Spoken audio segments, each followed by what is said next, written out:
Hey there, welcome. Today we're diving into a common issue that can arise when upgrading projects, specifically when upgrading from Expo SDK 51 to SDK 52. The problem in this case revolves around Sentry not working properly after the upgrade.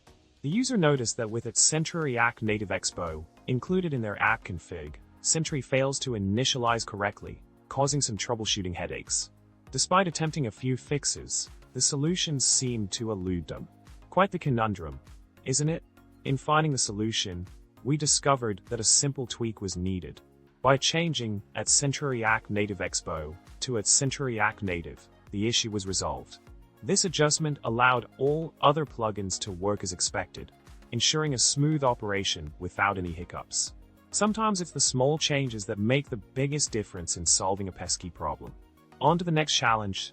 Solution aside, it's essential to underline the importance of staying updated with the latest SDK versions and how it can impact your project configuration.